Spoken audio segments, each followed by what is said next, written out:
भारत के आम नागरिक को पता होना चाहिए, जो आपके शहर में, इस देश के अलग अलग कोनों पर जो दिल चाहे स्टेटमेंट दे देते हैं और आप उनका प्रतिकार नहीं करते। कम से कम शब्दों से काउंटर करें। वो बताते हैं कि साहब हमने ताजमहल बनाया था, हमने लाल किला बनाया था। आप उनने पूछा कभी उनसे, सऊदी अरब में कितने लाल किले हैं, कितने ताजमहल बनाए हैं तुमने?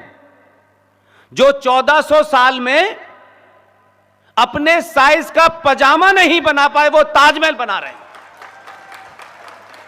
और चिल्ला चिल्ला के बता रहे हैं ये हमारा आर्किटेक्चर है। तुम्हारा आर्किटेक्चर तो तुम्हें देख के ही पता चलता है, और हम जवाब नहीं दे रहे। लुटेरे भगोड़े हमारे देश से, हमारी सरकारों ने, जब तक इनको, ये जो 56 देश हैं आजकल, इनको इतना भी पता नहीं था कि जहां खड़े वहां क्या है। इनके लिए भारत से चंदा जाता था, क्योंकि इनको पता ही नहीं था कि नीचे तेल है। इनका अल्लाह पे यकीन था, लेकिन अल्लाह ने यह नहीं बताया था कि ड्रिल कैसे करते हैं, उसके लिए अमेरिकन बुलाए। तब इनको पता चला तेल है, और तेल बेचने से इस्लाम के अंदर उबाल आ गया। इन 56 देशों में से कुछ देशों ने, मैंने सुना है कि नुपुर शर्मा के कमेंट के कारण अपनी ताकत दिखाने के लिए कहा है कि भारत की सरकार माफी मांगे। भारत की सरकार तो क्या, भारत का एक भी सनातनी इसके लिए माफी नहीं मांगेगा।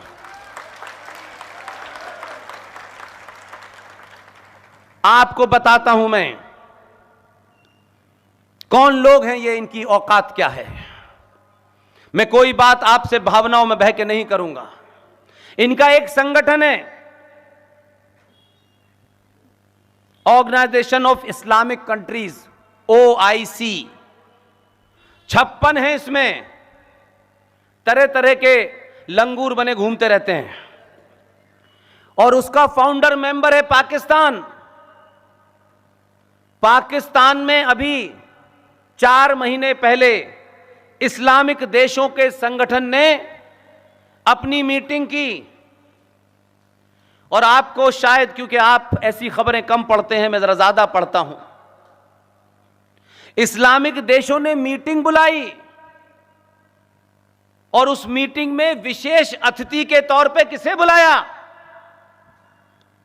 आपने नहीं पढ़ा, ये न जानना ही आपकी कमजोरी है। इसीलिए हर आदमी ऐरा गैरा आपको कुछ भी कह के चला जाता है।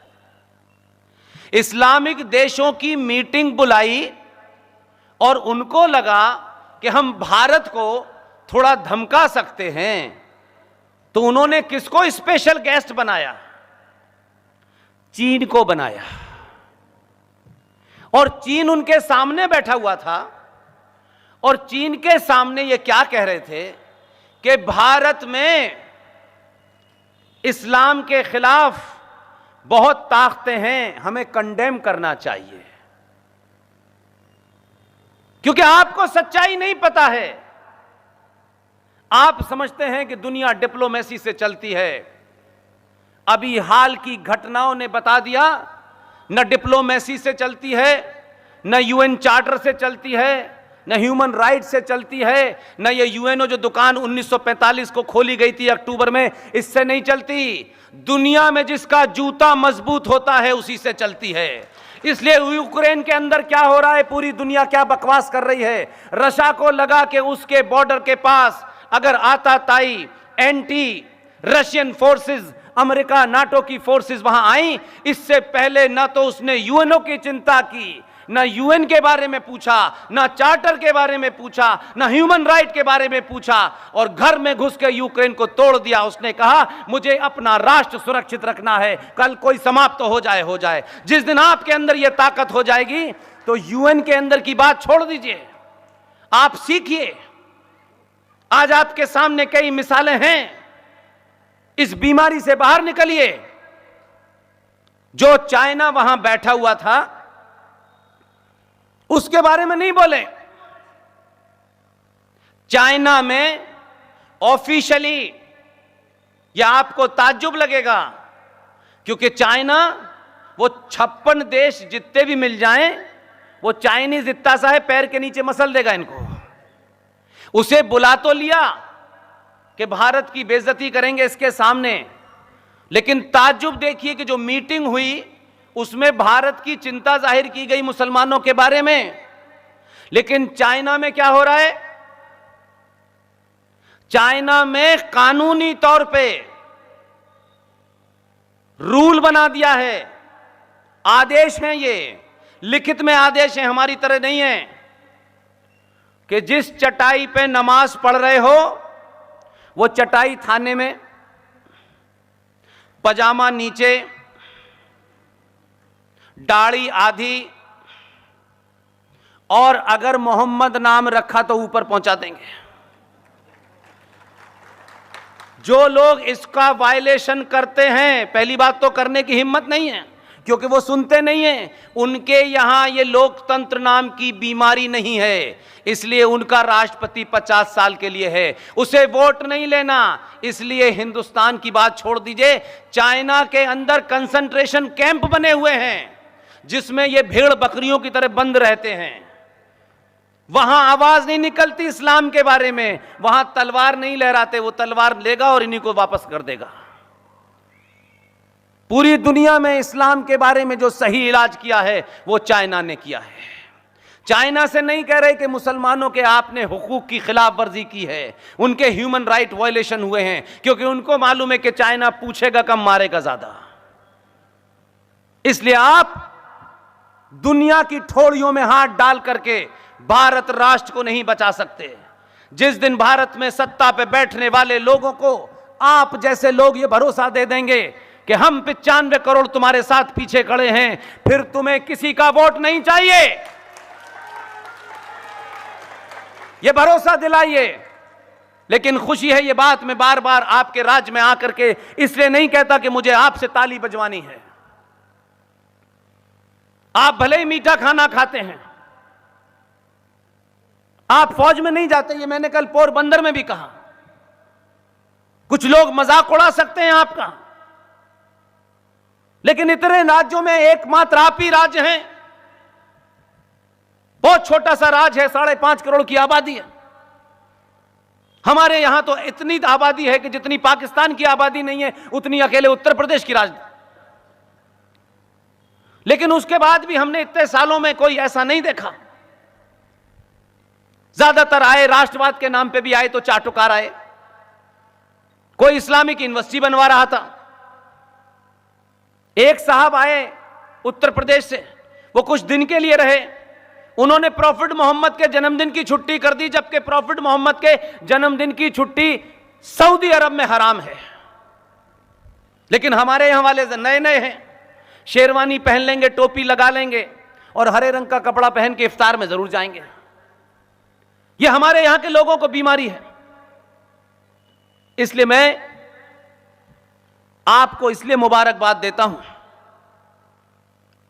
कि कम से कम आप भारत में एकमात्र ऐसे राज्य हैं कि अगर भूल से आपके बुजुर्गों से कोई गलती हो गई तो कम से कम 70 साल बाद आपने उस गलती को सुधार लिया, प्रायश्चित करा उसका आपने। मैं तो पोरबंदर गया तो मुझे पता ही नहीं था, मुझे पता था कि 3 बंदर यहीं से गए हैं। अभी पता चला कि भाई पोरबंदर का मतलब वो 3 वाले बंदर नहीं है, ये तो एक बंदरगाह है, इसलिए कहते हैं। खूब झूठ बोला उन्होंने और दुनिया ने, चापलूसों ने उनके चारों तरफ एक कोठरी बना दी और उन्हें बताया कि जो आप कहते हैं वो अंतिम वाक्य होता है। उस वक्त भी आपके सामने बहादुर लोग थे, लेकिन फिर भी गुजरात से जाने वाले किसी आदमी ने हमारे भजन में, हमारी आस्थाओं में अपने स्वार्थ के लिए टेम्परिंग कर दी और पढ़ दिया, उसके अंदर एक लाइन जोड़ दी, ईश्वर अल्लाह तेरो नाम। ये लाइन हमने जोड़ी, हम इसी को पढ़ के बड़े हुए। लेकिन आप खाना जरूर मीठा खाते हैं, लेकिन ट्रेनिंग देने वाले को बड़ी कड़वी ट्रेनिंग देते हैं। और आपकी तारीफ में इसलिए नहीं करता कि जिसे आपने दिल्ली में भेजा है मेरा उससे कोई रिश्ता है। जीवन में किसी नेता से न मिला, न मिलने की ख्वाहिश। एक ही ख्वाहिश है हमारी पूरी टीम की, हम ये काम जब तक जीवित हैं करते रहें और लोगों को ये बताएं कि आप दुनिया में सबसे बहादुर कौम हैं। आपके पूर्वजों ने कभी किसी को पीठ नहीं दिखाई, आपके पूर्वजों ने किसी को कायरता से नहीं मारा, आपके पूर्वजों ने अपनी आस्थाओं और परंपराओं और अपने विश्वास, अपनी संस्कृति को जिंदा रखने के लिए भी सनातन हिंदू परंपरा से निकले हुए गुरु गोविंद सिंह ने अपने दोनों पुत्र, जिन्हें एक इस्लामिक जिहादी ने तलवार के जोर पर यह कहा कि तुम अपना मत बदल लो, 6 साल के जोरावर सिंह और 9 साल के फतेह सिंह ने आंख में आंख डाल के उस इस्लामिक जिहादी से कहा कि हम वाहे गुरु के अलावा किसी को नहीं मानेंगे। उन दोनों को जिंदा दीवार में चिनवा दिया गया। उन्होंने मरना पसंद किया, लेकिन इस्लाम जैसे जिहादी मजहब को कबूल नहीं किया। हमारे पूर्वज वो थे।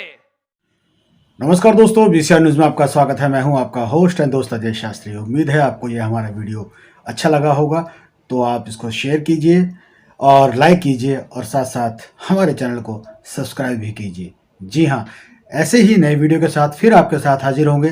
तब तक के लिए आपसे अलविदा लेते हैं। भारत माता की जय, वंदे मातरम। जय हिंद दोस्तों।